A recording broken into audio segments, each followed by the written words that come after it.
అనంతపురం జిల్లా చెర్లోపల్లి గ్రామ శివారులో పేకాట స్థావరంపై పోలీసులు దాడులు నిర్వహించారు. 5 నిందితులను పట్టుకొని వారి వద్ద నుంచి నగదు అలాగే 10 బైక్లను స్వాధీనం చేసుకున్నారు.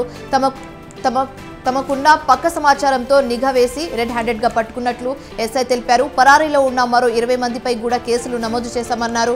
మండలంలో పేకాట ఆడిస్తున్నట్లు తెలిస్తే వారిపై చట్టపరంగా రౌడీ షీట్లు పెడతామని హెచ్చరించారు.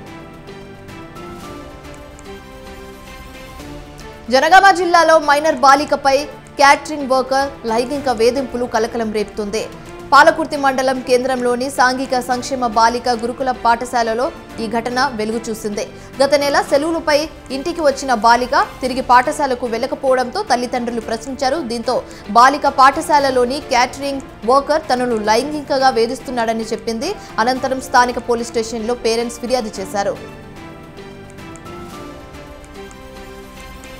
విజయనగరం జిల్లా రాజం మున్సిపాలిటీ పరిధిలో రేషన్ డీలర్ అసోసియేషన్ ఆధ్వర్యంలో చంద్రబాబు కూటమి నేతల చిత్రపటాలకు అభిషేకం నిర్వహించారు. గత ప్రభుత్వ హయాంలో ఎన్డీయూ ఆపరేటర్లను నియమిస్తూ డీలర్ వ్యవస్థను నిర్వీర్యం చేశారని, ప్రస్తుతం వారిని తొలగించి రేషన్ డీలర్లకు పూర్వ వైభవం తీసుకురావడం చాలా సంతోషంగా ఉందని రేషన్ డీలర్లు ఆనందం వ్యక్తం చేశారు.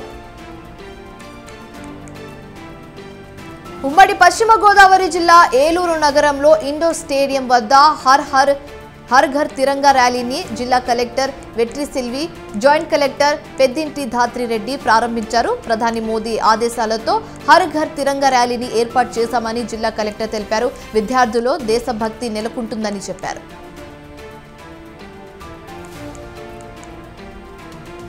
నిర్మల్ జిల్లా కేంద్రంలో మినీ ట్యాంక్ బండ్ అంబేద్కర్ విగ్రహం వద్ద బీజేపీ నాయకులు జాతీయ గీతాలాపన కార్యక్రమాన్ని నిర్వహించారు. స్వతంత్ర దినోత్సవ వేడుకల్లో భాగంగా సామూహిక జాతీయ గీతాలాపన చేయడం జరిగిందన్నారు బీజేపీ నాయకులు.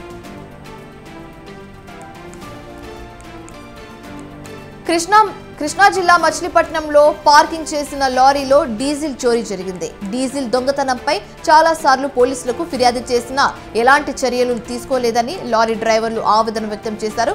కొన్ని నెలలుగా మాచవరం మెట్టు సెంటర్లో పార్కింగ్ చేస్తున్న లారీలో డీజిల్ చోరీ జరిగింది. 2 రోజుల క్రితం పహారా కాసి డీజిల్ దొంగతనం చేస్తున్న యువకుడిని లారీ డ్రైవర్లు పట్టుకున్నారు.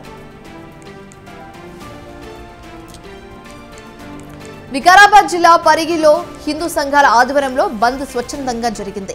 బంగ్లాదేశ్లో హిందువులపై జరుగుతున్న దాడులను ఖండిస్తూ శాంతియుతంగా ర్యాలీ నిర్వహించారు. వ్యాపార సంస్థలు, ప్రైవేట్ పాఠశాలలు బంద్కు పూర్తి మద్దతు తెలుపుతూ స్వచ్ఛందంగా బంద్ ప్రకటించారు. హిందూ సంఘాలు, విద్యార్థులు కోదండగల్ చౌరస్తా నుండి తహసీల్దార్ కార్యాలయం వరకు సేవ్ హిందూస్ అంటూ నినాదాలు చేస్తూ భారీ ర్యాలీ నిర్వహించారు.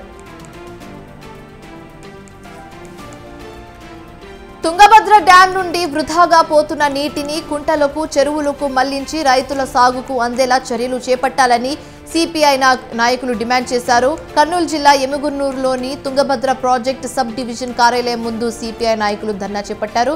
వృధాగా నీరు పోతున్నా పట్టించుకోలేని ఎల్ఎల్సి అధికారుల తీరును నిరసిస్తూ నినాదాలు చేశారు.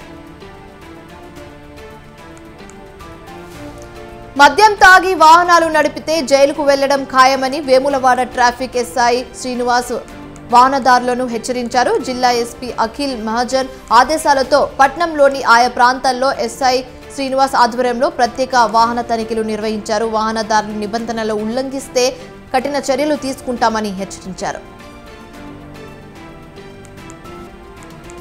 జగిత్యాల జిల్లా ప్రజాప్రతినిధులు జర్నలిస్టుల చెవిలో పూలు పెడుతున్నారని జిల్లా అధ్యక్షుడు శ్రీనివాసరావు విమర్శించారు. స్థానిక ఆర్డీఓ ఆఫీస్ ముందు దీక్ష చేస్తున్న జర్నలిస్టులు చెవిలో పూలు పెట్టుకుని స్థానిక తహసీల్ చౌరస్తా నుండి పాత బస్టాండ్ వరకు అర్ధనగ్న ప్రదర్శన చేశారు. వెంటనే ప్రజాప్రతినిధులు పట్టించుకొని వెంటనే ఇళ్ల స్థలాలు కల్పించాలని డిమాండ్ చేశారు.